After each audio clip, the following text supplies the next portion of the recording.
17h-20h, Ramadan & Co avec Philippe Robichon et l'imam Abdelali Mamoun sur Beurre FM.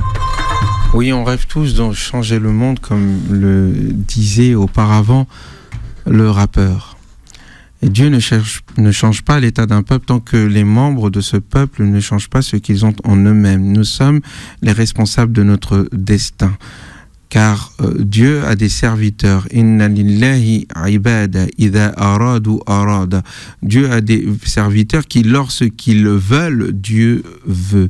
Nous sommes donc les maîtres de notre destin, les co-créateurs de notre destin. Le créateur divin étant là à nous soutenir dans un sens ou dans un autre. L'ennemi est tapis. Et lui veut nous faire perdre cette responsabilité, cette idée de liberté. Cet ennemi est l'ennemi juré de toute l'humanité. Il n'a pas d'autre but que de nous emmener avec lui en enfer. Et la meilleure ruse qu'il lui fut donné de faire, c'est de faire croire à son inexistence, pour parler comme Baudelaire, si mes souvenirs sont bons. Et il a une stratégie, une vision, une volonté de faire en sorte de falsifier la conscience de l'humanité, de faire perdre pied symboliquement et physiquement l'humanité. Et pour ce faire, il a inventé un certain nombre d'histoires qui se retrouvent dans certaines de nos révélations, falsifiant ainsi la religion et la transformant en déligion, falsifiant ainsi la civilisation en la transformant en quelque chose qui finit par détruire l'humanité, détruire la nature. Une histoire nous a été contée, celle de nos débuts. Elle est grandiose, elle est celle de la lieutenance. Elle est celle où nous commençons par la connaissance qui nous fut donnée de pouvoir nommer les choses. Pouvoir extraordinaire, le pouvoir des mots. Les anges se prosternent, ébahis par cet extraordinaire pouvoir que Dieu a donné à l'homme à travers l'esprit en lui insufflé. Le paradis lui est donné. Et un feu jaloux, très loin, plus près, est en train de bouillir, de brûler. Il a refusé de se prosterner. Par haine pure, il refuse, il dit qu'il est meilleur. C'est le premier des racistes. Il vote au fond pour l'extrême droite. Il est pour la colonisation, pour l'esclavagisation. En fait, il est de ceux qui disent que moi, parce que moi, je suis meilleur. Il se prend pour Dieu. Il est la norme. Il se dit être la race supérieure. Il se dit être la civilisation première. Il se dit être le peuple élu. Il se dit être celui qui a la couleur de peau qui est au-dessus de celle des autres. Moi, parce que feu, je suis meilleur que lui. Parce que terre, c'est un fétu de paille, un moins que rien. Il n'est pas digne d'être le lieutenant. Oui, le moins que rien, c'est pourtant lui. Et il va falsifier l'histoire. Il va dire en réalité, dans certaines traditions, que en fait Dieu avait peur. Il ne voulait pas qu'il croque de cette pomme qui se trouve sur un arbre interdit, et donc c'était l'arbre de la connaissance. Et d'ailleurs, cet arbre, ou plutôt cette pomme, est croquée. Nous la trouvons d'ailleurs sur nos ordinateurs. Je me tais, je reviens.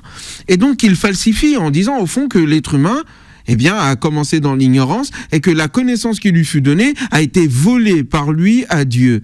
Là où le Coran nous dit non, bien au contraire, dès le départ, il était prince, dès le départ, il était responsable, dès le départ, il avait la connaissance. Falsification première. Deuxième falsification, le péché originel. Oui, c'est un péché qu'il a porté et Dieu ne lui a pas pardonné et ses enfants, jusqu'à la fin des temps, porteront ce péché. Toi, quand tu nais, tu es déjà un pécheur. Ce monde-là est une malédiction. Il faut que tu t'y sentes comme un clochard, comme un être humain qui n'est pas digne d'y être. Tu dois être dans le fin fond des toilettes du salon de ce monde. Là où, à la base, on t'y a mis en tant que prince, en tant que responsable, en tant que maîtrisant l'environnement et l'univers qui est autour de toi, qui est à ton service. Deuxième falsification. Troisième falsification diabolique, elle est sournoise, insinueuse. Il y avait harmonie entre homme et femme. Il fera de la femme un bout de chair tiré de la côte de l'être humain. Je vois la polémique venir parmi les musulmans. Calmez-vous. Écoutez ce que dit le Coran. Et donc faisant de la femme une moins que rien vis-à-vis de l'être humain. Et pire encore, la femme est considérée comme étant la coupable, celle qui a poussé l'être humain à manger de cet arbre qui le fit chasser du paradis. Et cette femme va porter le poids de la malédiction. elle sera inhumanisée, déshumanisée. On dira d'elle que c'est elle qui est en fait la responsable de cette malédiction. Elle a mis l'humanité dans la terrible malédiction, c'est pour ça qu'elle n'est pas considérée comme un être humain. C'est l'allié du diable. Elle tourne, elle vient, elle regarde, le diable l'accompagne. C'est une âme mauvaise. Et au Moyen-Âge, on posait même la question, est-ce que c'est un véritable être humain? N'est-elle pas entre l'animal et l'homme? Et ça, c'est la troisième falsification. Et tout cela mis comme des virus, comme des petites bombes dans l'esprit des gens à travers des livres lus par tout le monde qui finissent par créer un être humain en totale soumission, un être humain en total désaccord avec ce que Dieu a fait de lui, un lieutenant de Dieu. Nous sommes venus au monde roi et il a voulu faire de nous des serviteurs en nous bloquant, en interdisant tout ce qui est autour de nous pour mieux nous pourchasser, mieux pourchasser notre dignité, nous soumettre et faire en sorte que nous offrions nos enfants, nos vies sur l'autel de son désir et de son animosité. C'est un piège. Et vous verrez poursuivre son œuvre avec l'histoire de Noé, qui luttait contre les castes et qu'il transformera en étant celui qui est à l'origine de la séparation et opposition des êtres humains, même de la malédiction de Cam, de Cham, l'ancêtre des Noirs, qui doit être, grâce à Noé, un esclave pour ses frères. Il continue le travail, un Lot qui était là pour dire, au fond, il faut que vous aimiez les femmes et que les femmes aiment les hommes et que les liens entre les deux créent la vie et la fécondité. Et ne soyez pas de ceux qui faites obstacle à cette vie.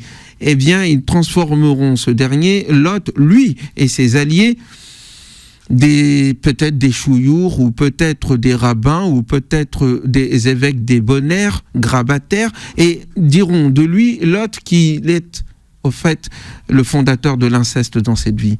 Cette falsification se poursuivra dans tous les livres révélés, dans toutes les consciences religieuses, transformant ainsi la religion en son contraire. Là où il s'agissait d'unir, elle est devenue ce qui divise.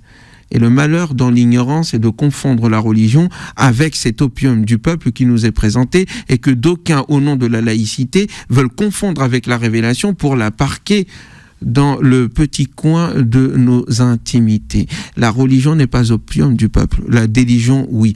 La religion du diable, la déligion, est là pour nous emprisonner.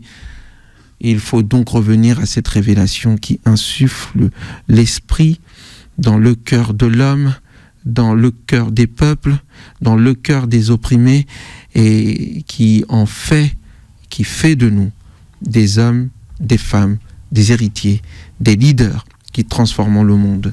Il faut revoir notre vision de la religion qui a été falsifiée et libérer la révélation et la religion de l'emprise des dominants qui aiment, dans leur propagande, nous faire croire que nous sommes des moins que rien. Cela continue, religieusement ou laïquement. La transformation n'aura lieu que si nous prenons en charge de comprendre nous-mêmes les sources spirituelles de l'humanité. Ramadan & Co avec Philippe Robichon et l'imam Abdelali Mamoun sur Beurre FM.